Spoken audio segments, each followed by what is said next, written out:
Hello, welcome to the People Profit Podcast, the show where we flip the script on traditional business thinking and prove that when you put people first, profits follow.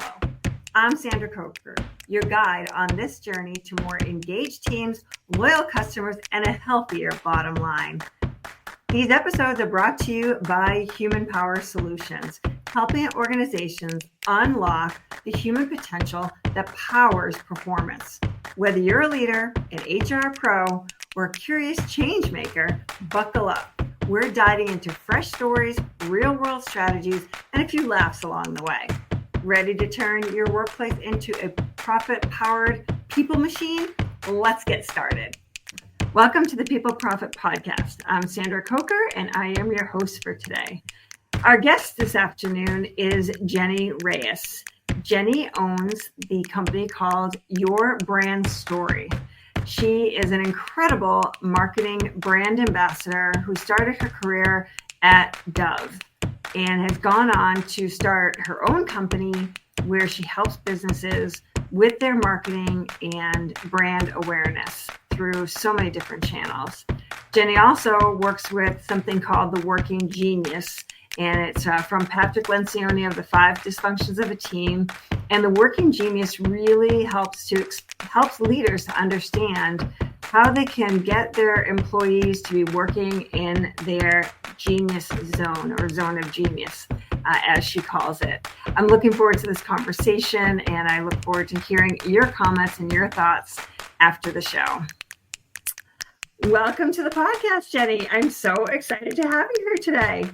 Thank you, Sandra. Thank you. And I'm so glad to be here. Thank you for inviting me. Yeah, of course. So first, I'd love you to tell the audience a little bit about who you are, what you do, and why leadership is it's such an important topic for you and teams. Right. Well, and so my background I've been doing what I've been doing, which is really in branding and marketing. It started there. I've been in it for about 2 decades now. And one of the notable things 2 decades ago, I want to say once upon a time, was when I was a part of the team that did a launch for Dove's campaign for Real Beauty. So that was one of the things that I was involved in, or the campaigns that I was involved in. And I'm grateful that it's still alive and well today, right? And it's evolved. But even back then in a corporate role, I was, the brand manager of Dove in my area, and working with a lot of different people and teams. And so, being able to have that journey of, one, leading a team, being able to get them to do what you wanted to do, because it's not just about the marketing piece. It's also, the salespeople, the trade marketing, and then the product. Do we have enough of the product, right? And you're working with so many people, and then having to convince upper management to be able to say, we need to launch by this date, and this is the press around it, and by the way, you have to spend this money to support, right. Because it's their money, not mine. Yeah. So that's kind of where my journey had begun, and it just so happened that I was also newly married at the time. Yeah. But because it was such a big project, I wasn't really seeing a lot of my husband. And so the joke was either I was working too much or he was sleeping too much. Because every time I would come home, he was asleep, and I would leave the next day still asleep. So it was really then when, I said, I think it's time to try something different, and realized that there was a gap in everything that we were doing in terms of brand management, where as a brand manager, I was looking to agencies to help with the creatives, but then they were a little bit lacking on the implementation. And on the other side, you have people that can implement really well, like take note of all the details and all those things, but then they needed a bigger vision. Like there was always that balance that was missing. And as the brand manager that was kind of in between, I realized, that's something that we can provide for other businesses and entrepreneurs and companies. So that's when Your Brand Story was essentially born. And as I look back now, back then it was like, let's just do the next best thing that can help, put food on the table and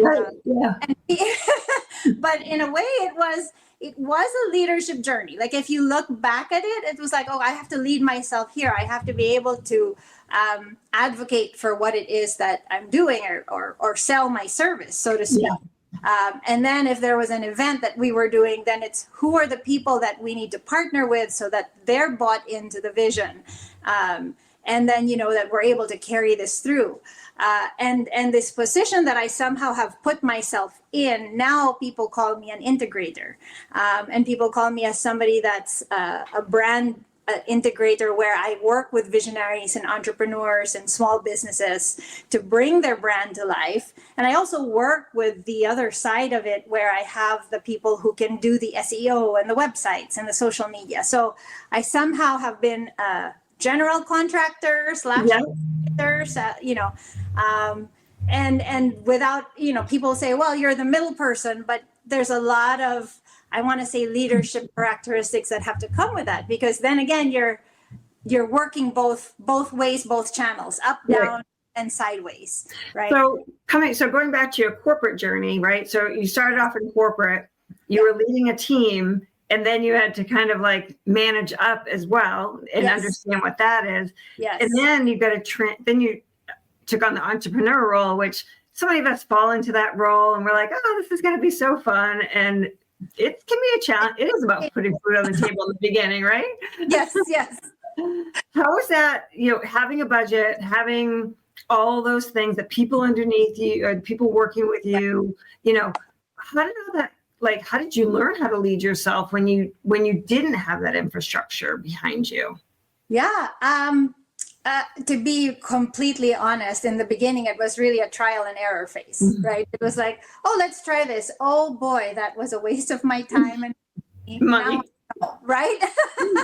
but a lot of it is like trusting yourself and learning, okay, is this the best way, right? And a part of it also was finding people who I could look up to and learn from. And I think now they call it, finding the mentor or the coach, or, a group of people that you can ask this advice from, which is why I also love masterminds so much, because it's like your own board of directors without really having to seek a board of directors every month. Yes. But back then, and I think now, as we talk about it, I'm sure you've done it as well. It's all these years of experience. Oh yeah, now I know a little bit better.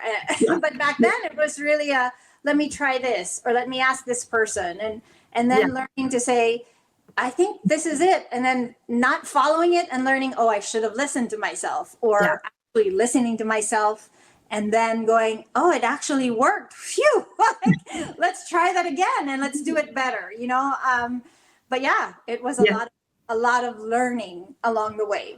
And really understanding yourself and your instincts. I know when this is my third-ish business, I guess you could say, and, been through a lot of different, have had a brick and mortar, done home, all that stuff. And, I feel like you learn a lot about yourself as you go through the journey, and you learn from all of those mistakes. And, I think that self-awareness of who you are and learning who you are throughout the journey is pretty big. And you talk that, you talk about everyone should have their own brand of leadership, right? Yeah. How do you help people uncover what that brand truly is? Especially them, like if you think about the younger leaders, they may not see themselves as leaders. Right. How do you help them do that? Well, one is, of course, you said it, self-awareness and understanding yourself. And there are a whole bunch of tools and assessments now that are out there. And a couple of them I know I've certified in, starting again with selfish reasons, right? And just trying to say, okay, why is it that this task or this part of the job, while I know I can do it, it just feels like it's draining all my energy. But all of this, like I can do all day. And trying to understand, when I look, let's say, at yourself or somebody else that I've met, it's like, well, she can do that. How come I can't? And how come but it looks like you can keep going. And I'm just like, but it doesn't light me up, And so having that understanding, and so I did go and research a lot more. And one of the tools that I certified in is called Working Genius. And it's by Patrick Lencioni. And he's somebody I discovered over the pandemic. They just developed this whole tool, and they call it a productivity tool. It's not necessarily a personality tool, right. Where every job is like what they call a 6-letter job, and every team is a 6-letter team, where you have people that are in the ideation stage, that they can do that all day. Like you live and work in that zone. But then you pass it on to people like myself, who are pretty much in the activation stage, where I love to ask all the questions, try to make sense of connecting the dots, and then saying, okay, how can we make this work, and how do we bring this to life? And then you have the people on the implementation stage, that is their zone of genius, where once they're given a task, they can execute to the T, and you don't have to worry if this link is connected or this ad is running here. I mean, if I did that all day, I would be like, I'm tired, I'm done, this is not. Yeah. You're the same. Oh, yeah. Well, so I thank you for sending me the link, because I took the Working Genius, and obviously for the people that know me out there, I love ideas. I love thinking big, and, kind of gathering the team together to get it done.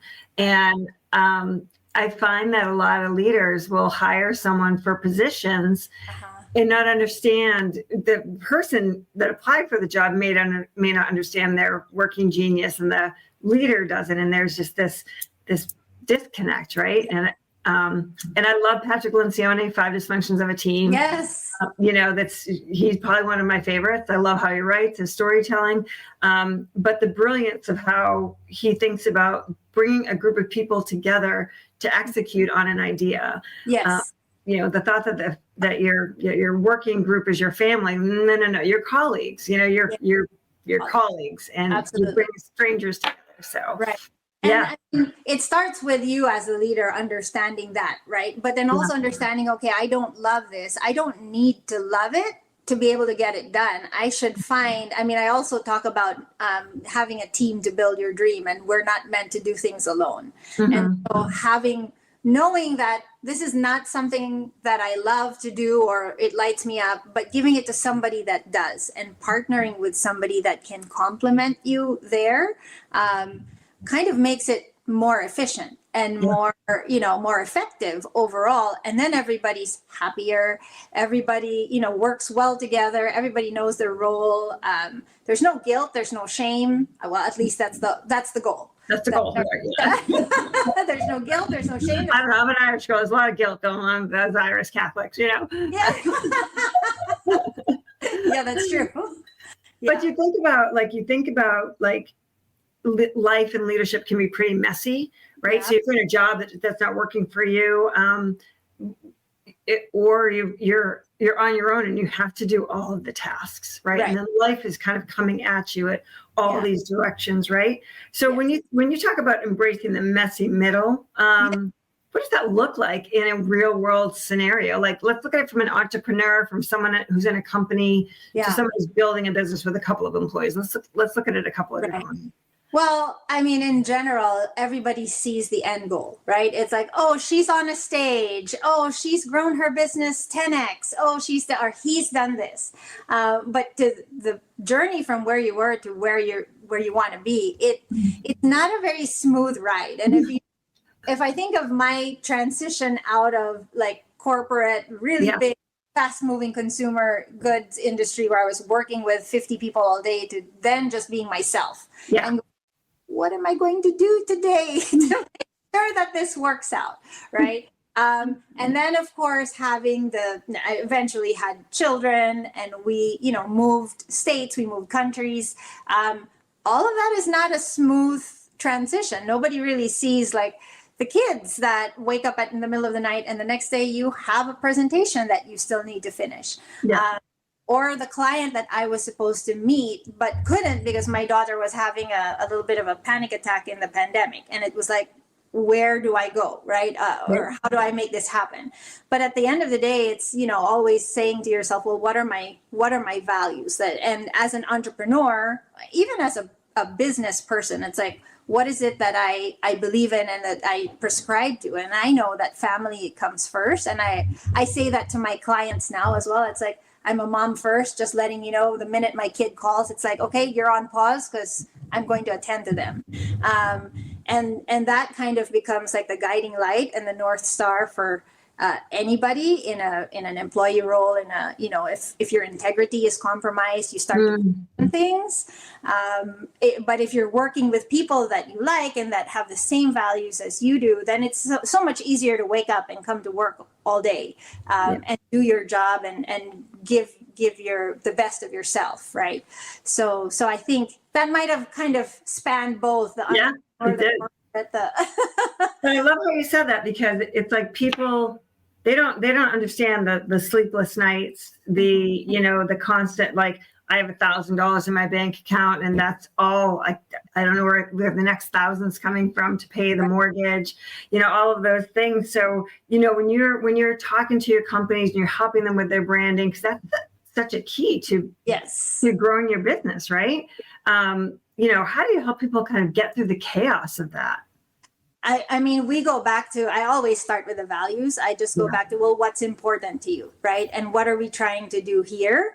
A lot of it, branding takes time to build. Like, if you think of the brands that we know now, they weren't there yesterday. They were there a few years ago. Like, I always talk about Apple because I built my business on Macs. Yeah. And for me now, it's a no-brainer. If my Mac starts to conk out, I'm back at the Apple store. But it takes a while to get to that point.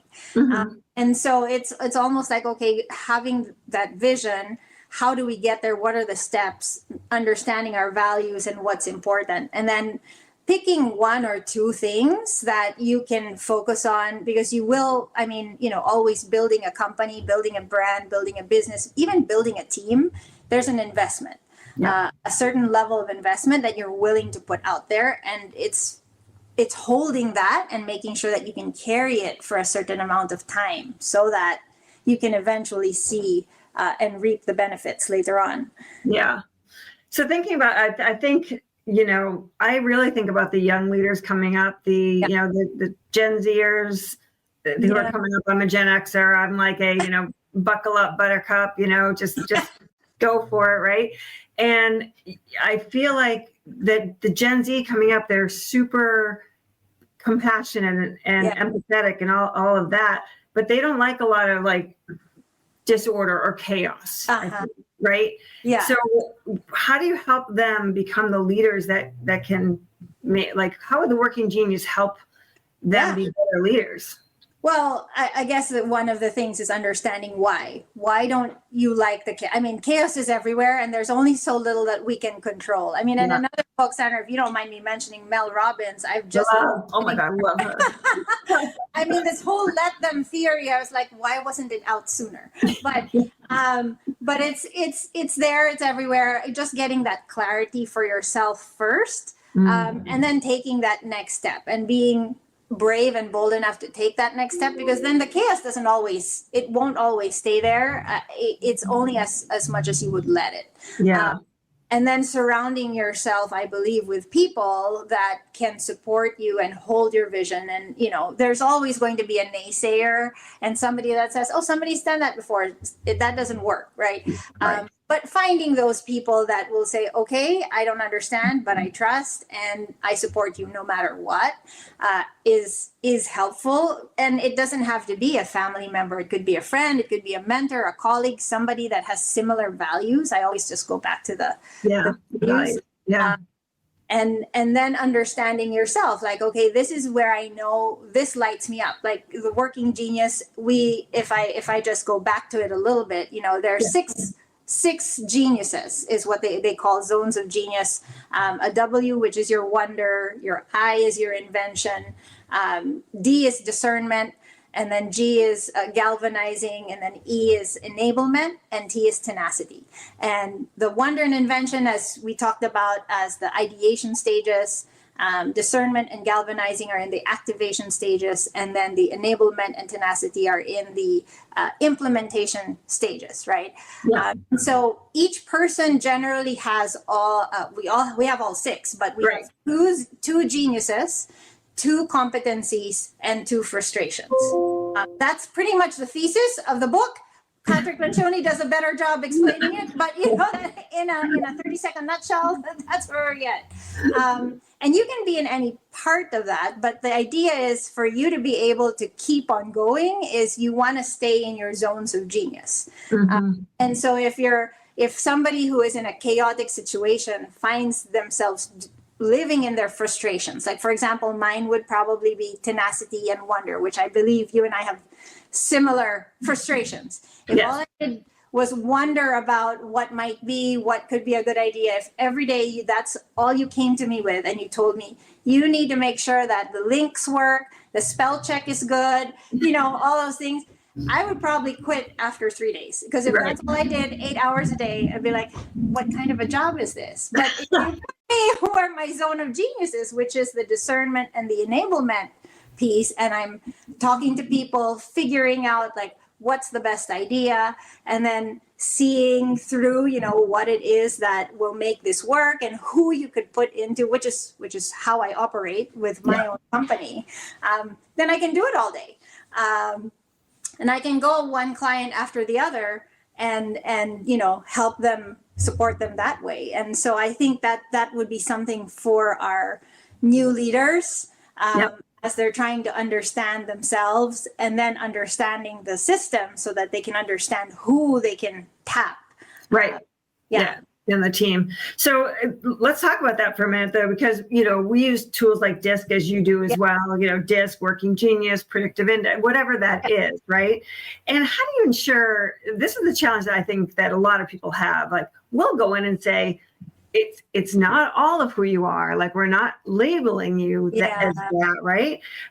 People struggle with that sometimes and they feel like it's a labeling exercise versus something that can be empowering. How do you describe that? I agree with it's not a label. It's really, it's not a test, which is why you never call it a test. I remember we had that challenge with a group I was working with, like anybody that says test, you put $1 in the jar and that's going to be what we use to eat lunch. Because, eventually people stop saying it. It's an assessment. It's there for you, first and foremost, to understand who you are, right? And then to understand the language that you can use within the team. And so it's not to say, like, again, if I go back even to my example, if I had to spell check and check links and do these things, it's not like I can't do it. I do it, especially let's say we're already at the last hour and we need this out. I would do it. But it's again, do I have to do it all day? Right. And so understanding that and knowing, of course I can do it. I can build a website. I can create a Canva image. I can even talk to people and say, well, let's brainstorm and let's do all these other things. If I needed to, and so can you, and so can anybody else that, but knowing that, okay, I'll do this for this amount of time, then we'll pass it to somebody who loves doing it all day, or we'll move this down, to the next phase. And if you think about it that way, it's like, okay, well, one, as an entrepreneur, you know who it is that you're pulling in at certain times, right? If you're in a business and you're leading a team, that even helps with who you call in for meetings or when you have to manage up and manage down. Because let's say you're bringing in your boss and you're already trying to figure out, is it pink? Is it blue? And your boss is like, why am I here? Right. Yeah. It doesn't, then you're like, does he even know what he's doing? Or does she even know what she's talking about? But so it's understanding when to include certain people or how to even talk to certain people and explain things. It gives you like that common language. It helps mitigate conflict and miscommunication, as does understanding. It's just more understanding, and I think that's where everything stems from. Yeah, I think that's interesting. That I think I've told the story maybe in another episode, but when you've got someone that maybe is on the phone all day long, like, a receptionist, someone at the front desk, and they're constantly answering the phone. Yeah. If they don't enjoy being on the phone or interacting with people and they're in that position, Monday they're in good shape because they're coming off the weekend. Tuesday they're okay. By Wednesday they're a little bit irritable, and Friday is, they're miserable, right? And I where I talk a lot to our clients, and I'm sure you do too, it zaps your energy. Like if I had spent, like you were saying, if I had spent all day doing the reports that we have to do, Yeah. you know, but if I have to go out to like 4 networking meetings or, you know, meet with clients like all day, by Friday, I'm like, yeah, that was such a great week, you know? Yeah. But you're right. It's figuring that out. I think. But when you're when you're newer into the workforce and you're coming up in the ranks, a lot of times, you know, I feel like they're kind of conforming to what they think the expectation is. Yes. Yeah. And I mean, especially if you have just, climbed up, right? You've just been promoted or you've just inherited this position. You did it out of merit. You got noticed because you did something right. And then it's almost as if you're caught in this pattern of, well, I've got to do it again. I've got to make sure everything works well. You have to make sure that nothing goes wrong and the team is performing. And then you take on a lot more, right? A lot more pressure. But then that understanding of, okay, now my performance actually is based on, let's say, the team that I'm leading, and it's not on my own sole performance. And so being able to see that quickly, I think somebody had a book as well, and they called it making the unconscious incompetence conscious faster. Gotcha. Because you don't know what you don't know, but the sooner that you're able to, then it helps everything run smoothly. And then you have a better purview of what it is that you need to let go of and then start learning, so that you can climb the next rung of the ladder, right? And so a lot of it is just asking some of these questions or being open and vulnerable enough to say like, hey, let's say I came from marketing, but now I'm running a team that needs some finance. Right. I'm not quite sure what happens in finance. Yeah. So pull in your finance partner and just go, okay, tell me what I need to know. Let me ask all these questions, no matter how simple or stupid, or, there's no stupid question. It's a question that's never asked. And then understand that and say, okay, I might lean on you a little bit, but eventually you start to understand more and gain that experience. But having to be vulnerable and open to do that is where it starts. And I mean, I thought back to your question about chaos. Well, it might feel chaotic that way, but as you start doing that, it starts to get a little bit calmer and clearer, and the chaos is more managed. And you don't bring that home, and you don't feel like you're just overwhelmed and underwater all the time. So it is about using your team. And that is huge. I mean, because everything that happens at work happens, does affect the home life, and that's super important, and vice versa, right? Yeah. And when you think about like emotional intelligence for these leaders, and can you give an example of when emotional intelligence made a measurable difference in a team or a project? So I'd love to hear an example of. Yeah. I mean, we say leaders control the weather in the team. And you have a leader that's very self-aware and self-regulated as well. Like I remember being in this team where the leader was all about, making sure that the tasks were all done. Like they were very task oriented and very high in terms of, but then it just so happened that they were also, because they wanted all the T's crossed and the I's dotted, that they were micromanaging their team. And not everybody on the team likes the micromanagement. And when it came to, let's say, a fun bonding activity, it was, I think, a bowling activity. I remember this in a group setting, and once they understood each other, and this person who was all about the fun and not necessarily about just the task, we're like, well, bowling shouldn't have been a task, was what she had said. And she was like, I just felt pressured that I had to to strike a ball. And I think she buckled, and she thankfully had enough courage later on to give that feedback to her leader. And he was like, well, yeah, I realized I kind of made it more about winning and rolling it a certain angle. And I was like, this is bowling, we're talking about people, but see how it kind of plays into, this whole team dynamic. And so her being aware of who her leader was and herself made a difference in that moment when, we were talking about it. And so, yeah, and vice versa. And he was aware, like, oh, not everybody is as task detailed or as I am. I maybe should approach this a different way. And I was like, just also remember it's bowling. But yes. Running a business is hard. Developing your people shouldn't be. At Human Power Solutions, we act as your outsourced chief learning officer, designing custom learning and development experiences that actually move the needle. No fluff, no cookie cutter workshops, just results.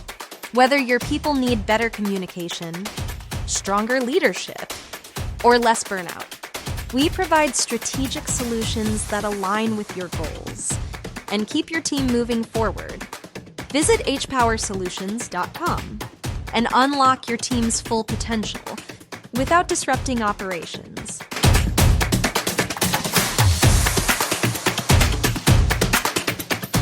EQ, whatever you want to call it, it is the most underrated skill. And why do you think that most leaders, or a lot of leaders, don't value it as much as they should?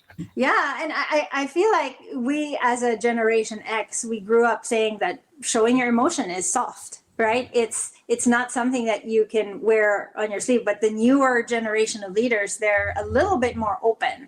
Yeah. And vulnerability and sensitivity is now seen as a superpower and a strength, which is awesome, I think, because then at least you're showing your true colors a little bit more. Yeah. And there's no what do you call it, like hiding, or there's no putting up all these layers. Right. Yeah. But yeah, you just show who you are, which is how we're all supposed to be. And there's a little bit more of a blending of this life and business. Before it was, we had to separate ourselves. When you go to work, put this hat on, and when you leave, you're a different person. But now that blending is coming together a little bit more, and it's more prominent, which is, again, a big cultural shift for people in the Gen X and above, the baby boomers.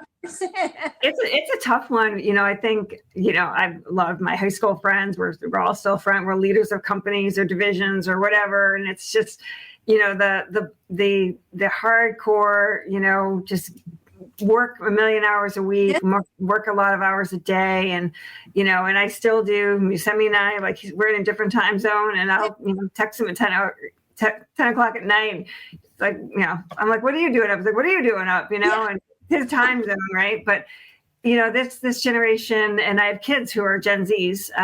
I've got I think I have a millennial and a Gen Z, and both are climbing up the corporate ladder right now, both doing very well. And it's really interesting, the questions that they have and the expectations that they have of their organization. Right. One of the things that, my younger one will be a manager or a leader next year, and I was talking about the team, right? An effective team is better than being an effective leader, right? Yes. So what's one way that you can talk about or talk to these leaders where you can go shift from being like, I'm the hero, I've got it all done, to being just the builder of that team? Right. Well, it does definitely still start with each and every person, and the ability to want to know and understand. Because there's a group I do work with now. Every time we start these workshops that it's like, what are opportunities and challenges? And they're all new leaders. And, and they tend to say, well, it's really about this generational gap.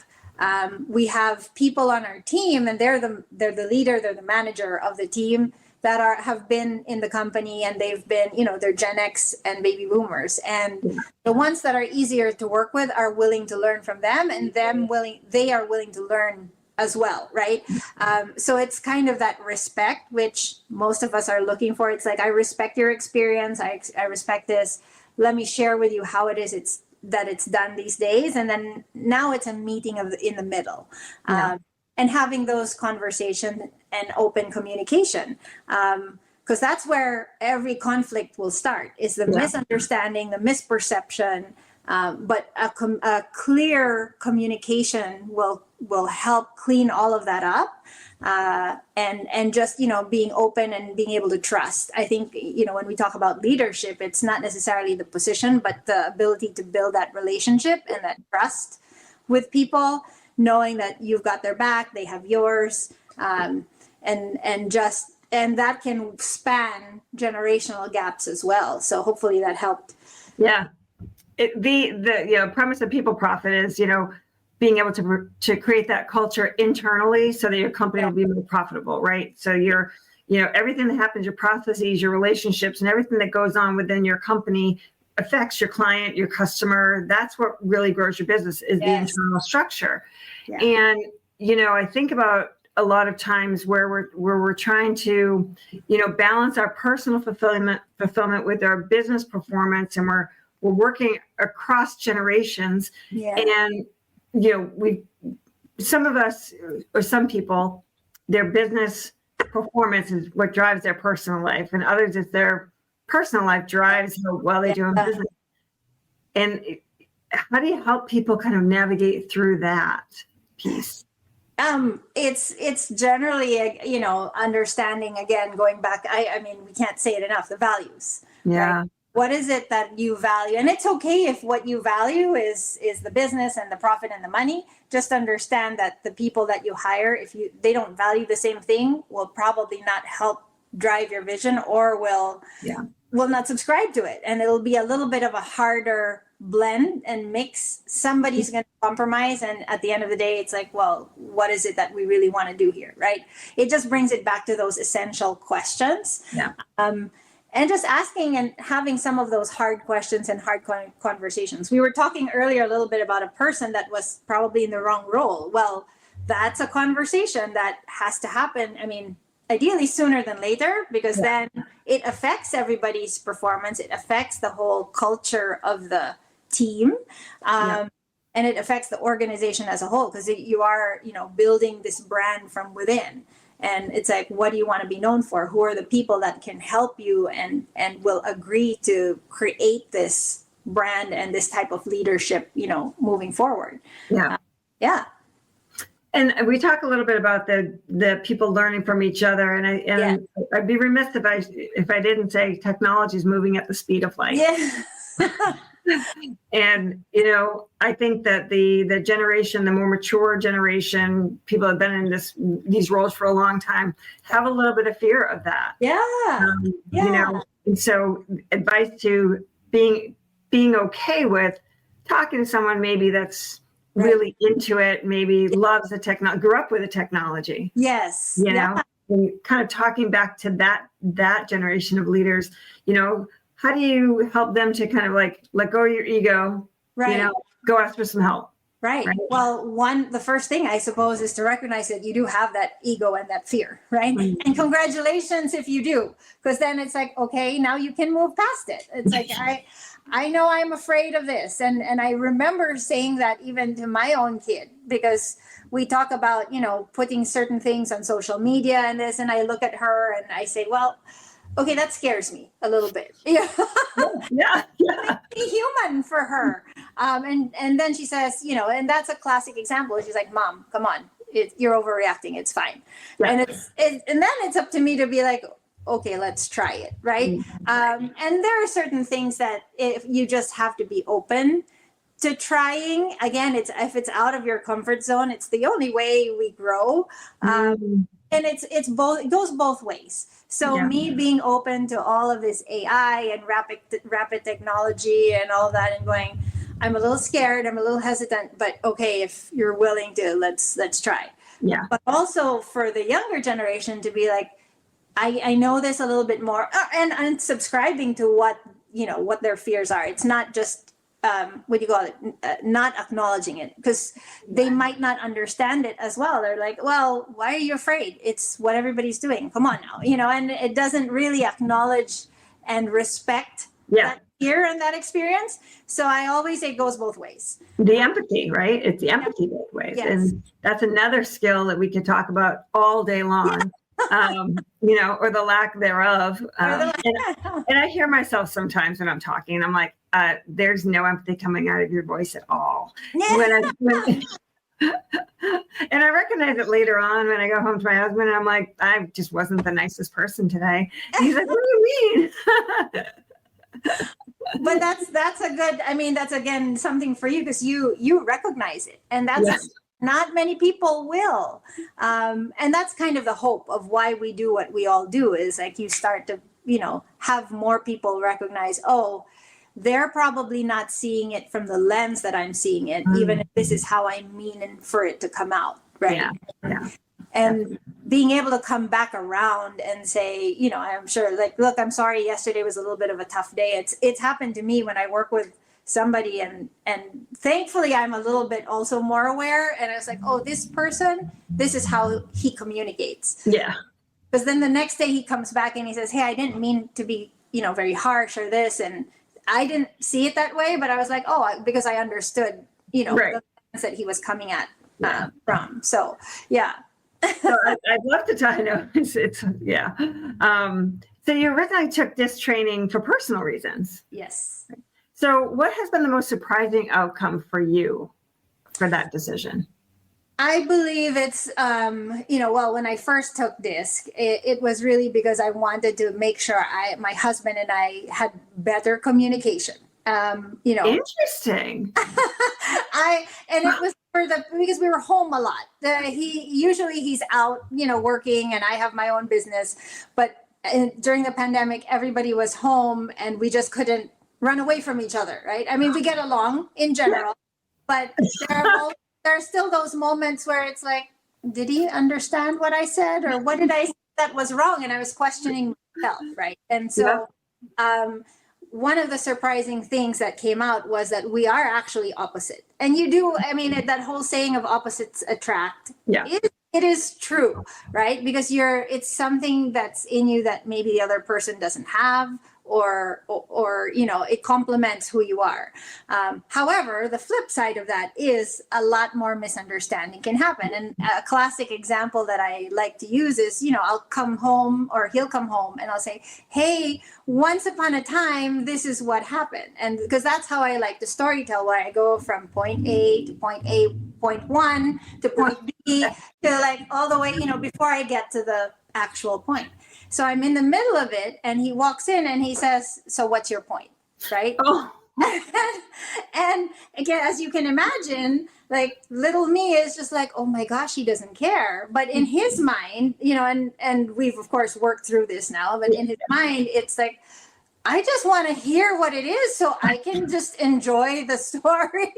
And he's like, why are you upset? And it's such a classic example. But once I did DISC and I saw that, I don't open with once upon a time anymore. It's more of like, hey, I did this today. And he's like, oh, really? Okay, tell me more. But at the same time, he also knows that I'm a once upon a time person. And so it helps him kind of adjust as well. And so I always like to do like the sandwich where you are understanding the other person more. I think that was the most surprising thing, which works well in any situation, especially if you're dealing with different personalities, in the workplace, as a partner, on a team, in your business, all of that. So it really brings us back to that self-awareness. How we opened up our conversation is like, how are you? I'm a very big picture. I'm a high I on the DISC scale. Come down quite a bit since owning the business, and you have to sometimes. Right. And not super detail oriented. You become that as you grow in your career, but that self-awareness to help you communicate with others and understand how they communicate. It's all pretty well tied together. Yes. And I'm fascinated because you have such a rich journey, right? Dove, that's like, I have Dove in my shower, So you launched that beauty campaign that is still going today, right? Starting your own business. What lessons would you have for someone, going from that big brand storytelling? So that you're going out to the masses, and how does that shape your business today and your leadership, or your approach to leadership today? I guess in terms of like advice, that Mhm. is. Well, how was it? How do you feel kind of coming out of that and Well, doing? now I feel better, right? Back then, the first few years, there was a lot of, what am I doing? Should I be doing this? And really, what is this for, right? And it was a lot of just, again, self reflection. Mhm. But thankfully, having people that I could lean on that said, "Oh, you've got this," and having that support. And I feel like surrounding yourself with those types of people, and finding people in similar spaces, because before me, I think the other entrepreneur in my family was my grandfather, and by the time I jumped into this, he had already passed. And Mm. so I had a lot of people in the corporate space that while they might have been supportive, didn't really share, or couldn't share as much. And so it was like, who are the other entrepreneurs, who are Yeah. the people that have done this? And I even found a mentor that I would talk to and ask my questions. And it's not to say I didn't respect the people around me, they just had a different lens. Yeah. But recognizing that, and then really putting myself in these other spaces. And then when we moved to California, and then the pandemic happened, it was like, okay, who can I talk to? Who can I learn from? Mhm.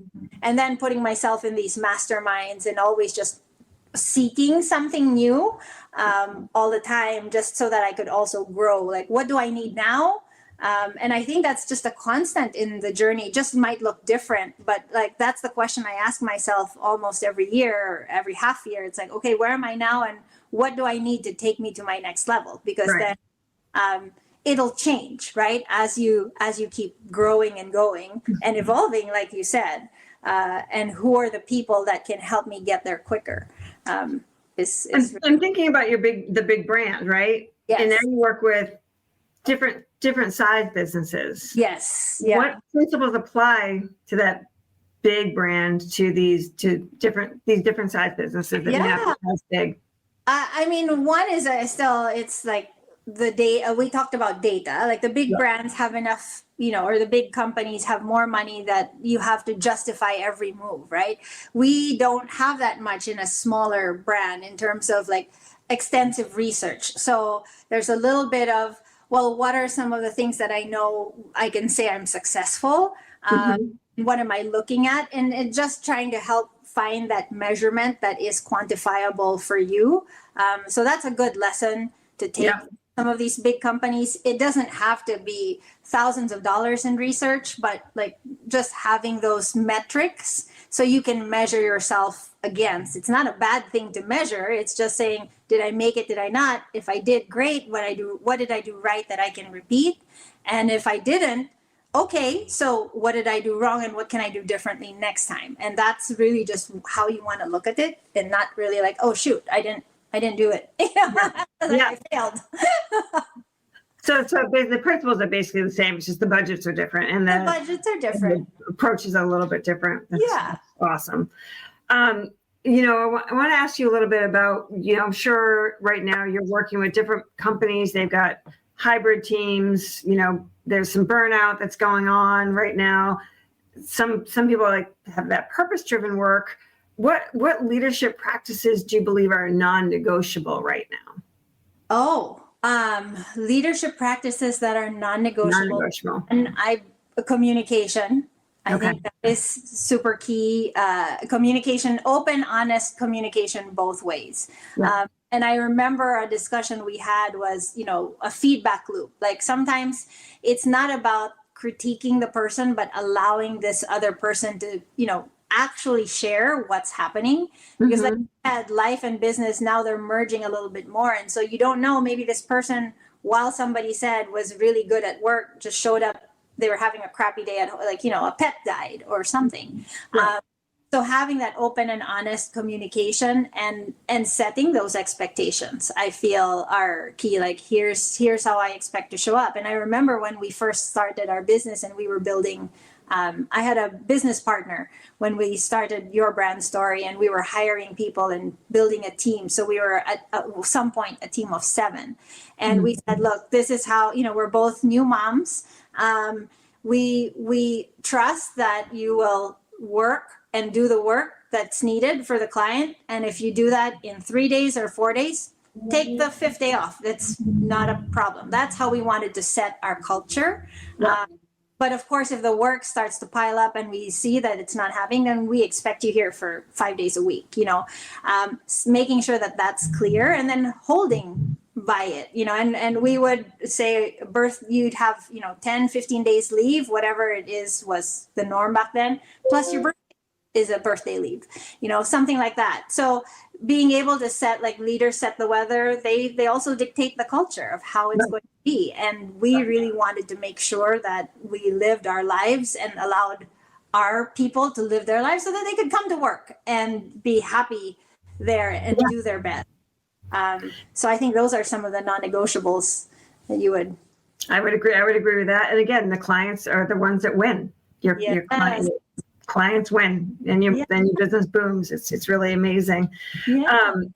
And when you think about we're being pulled in a million different directions as leaders, and this new, well, at least for me, because of my personality and my working genius, the next shiny object, I'm like, well, let's go for that. Let's go for that.